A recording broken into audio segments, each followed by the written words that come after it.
అహింస సాయుధ పోరాటమా? అసలు గెలిచింది ఎవరు? ఒకరు అహింస మార్గాన్ని నమ్మారు, ఇంకొకరు సాయుధ పోరాటంతోనే స్వాతంత్రం సాధ్యమని నినాదించారు.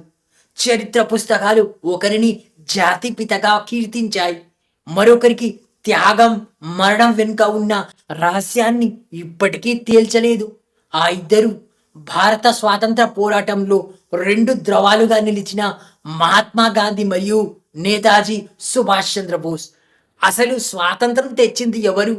అహింసా మార్గమా, లేక బోస్ తెచ్చిన సైనిక ఒత్తిడియా? వారిద్దరి మధ్య ఉన్న తీవ్రమైన విభేదాలకు కారణమేంటి?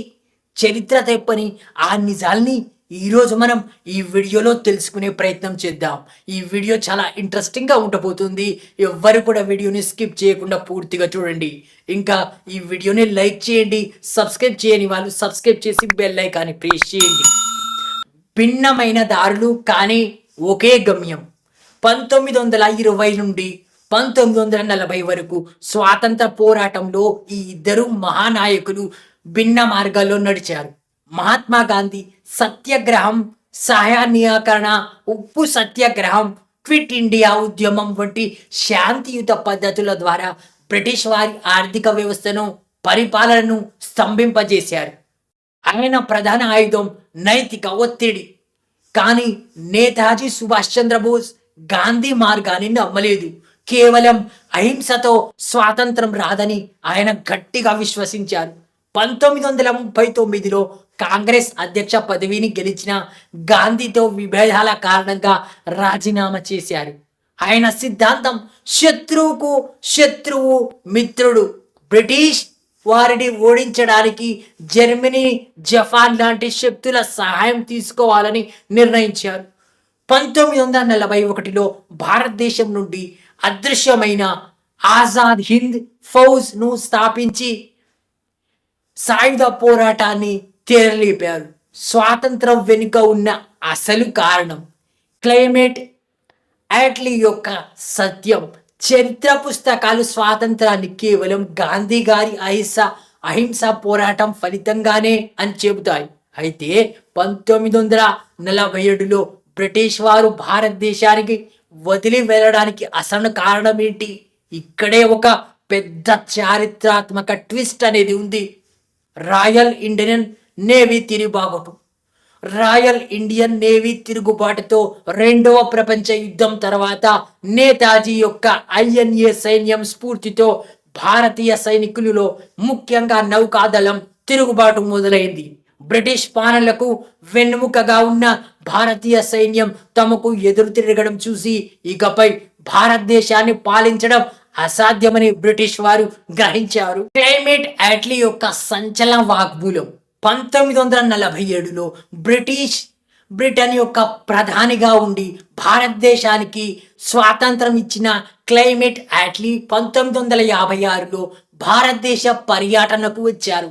అప్పుడు కలకత్తా హైకోర్టు మాజీ ప్రధాన న్యాయమూర్తి విపి చక్రవర్తి ఆయనకు అడిగారు, క్విట్ ఇండియా వల్ల గాంధీజీ ఒత్తిడి వల్లే భారత్కు స్వాతంత్రం ఇచ్చారా అని. దానికి అట్లీ ఇచ్చిన సమాధానం చరిత్రలోనే అత్యంత సంచలనాత్మకం. గాంధీజీ ఒత్తిడి అనేది చాలా చిన్న అంశం. భారతదేశాన్ని వదిలి వెళ్ళడానికి ప్రధాన కారణం నేతాజీ యొక్క సైనిక పోరాటం మరియు భారతదేశ సైన్యం బ్రిటిష్ వారికి విశ్వాసాన్ని కోల్పోవడం అని అట్లీ స్పష్టంగా చెప్పారు. అంటే గాంధీజీ అహింసా పోరాటం పునాది వేస్తే నేతాజీ సృష్టించిన భయం బ్రిటిష్ పాలకుల గుండెల్లో వణకు పుట్టించింది. వారు దేశాన్ని విడిచి వెళ్ళడానికి తక్షణ కారణంగా నిలిచింది. గాంధీ బోస్ వైరుధ్యం. అసలు వీళ్ళకి వైరుధ్యం ఎలా వచ్చింది? గాంధీజీకి నేతాజీకి మధ్య భిన్నమైన అభిప్రాయాలు ఉండేవి. ఇద్దరు దేశభక్తులే అయినా వారి ఆశయాలు వేరు. గాంధీ యొక్క ఆశయం అహింస ద్వారా మాత్రమే భారతదేశం నిజమైన స్వాతంత్రాన్ని, నైతిక బలాన్ని సాధిస్తుంది. తక్షణమే బ్రిటిష్ వారిని పంపివేయడం కంటే దేశం సిద్ధంగా ఉండడం ముఖ్యం. నేతాజీ యొక్క ఆశయం ప్రపంచ యుద్ధ సమయంలో బ్రిటిష్ వారు బలహీనంగా ఉన్నారు. ఇదే సరైన సమయం. ఏ విధంగానైనా సరే వెంటనే స్వాతంత్రం సాధించడం ముఖ్యం. ఇందుకోసం హింసైనా విదేశీ సహాయమైనా తప్పు లేదు. గాంధీ గారు సుభాష్ చంద్రబోస్ను పట్టాభి సీతారామయ్య ఓటమి నా ఓటమి అని ప్రకటించి సుభాష్ పై కాంగ్రెస్ లో ఒత్తిడి పెంచారు. దాంతో ఆయన రాజీనామా చేసి కాంగ్రెస్ నుండి బయటికి వచ్చి ఫార్వర్డ్ బ్లాక్ అనే పార్టీని స్థాపించారు. అయినా బోస్ పై గాంధీకి అభిమానం ఉండేది. అందుకే బోస్ను ఆయన దేశభక్తుల్లో యువరాజు అని పిలిచారు. మిస్టరీగా మిగిలిన త్యాగం. స్వాతంత్రం సాధించిన తర్వాత కూడా నేతాజీకి దక్కిన గుర్తింపు తక్కువే. ఆయన మరణం చుట్టూ అలుముకున్న రహస్యం ఆయన త్యాగాన్ని మరింత గాఢంగా మార్చింది. 1940లో తైఫీలో జరిగిన విమాన ప్రమాదంలో ఆయన చనిపోయారని చెప్పిన ఆ వాదనను ఇప్పటికీ చాలా మంది నమ్మరు. ఒక మహానాయకుడి కృషిని త్యాగాన్ని చరిత్ర పూర్తిగా రికార్డు చేయలేకపోయింది. ఆయన జీవితం మరణం రెండూ కూడా దేశభక్తికి చిహ్నంగా ఒక అంతుచిక్కని ప్రశ్నగా మిగిలిపోయాయి. అసలు స్వాతంత్రం తెచ్చింది ఎవరు? చారిత్రాత్మక తీర్పు ఇదే. అది ఒక్కరి విజయం కాదు.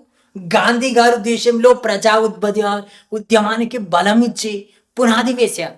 నేతాజీ సుభాష్ చంద్రబోస్ గారు భారత సైన్యంలో తిరుగుబాటును స్ఫూర్తినిచ్చి బ్రిటిష్ పాలకులను వెంటనే వెళ్ళిపోవాలనే భయాన్ని పుట్టించారు. ఈ రెండు విభిన్నమైన శక్తివంతమైన శక్తులు కలవడం 1947లో మనకు విజయాన్ని అందించింది.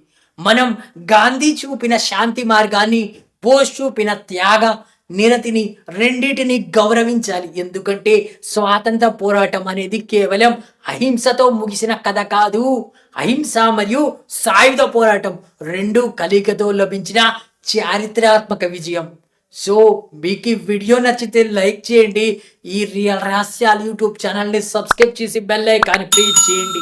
మీ ఒపీనియన్ను కామెంట్ రూపంలో తెలియజేయండి. ఇంకా నెక్స్ట్ ఏ టాపిక్ మీద వీడియో చేయాలో చెప్తే అదే టాపిక్ మీద వీడియో చేస్తా. కామెంట్లో తెలియజేయండి. పూర్తి వీడియోలు చూస్తున్న మీ అందరికి కూడా ధన్యవాదాలు.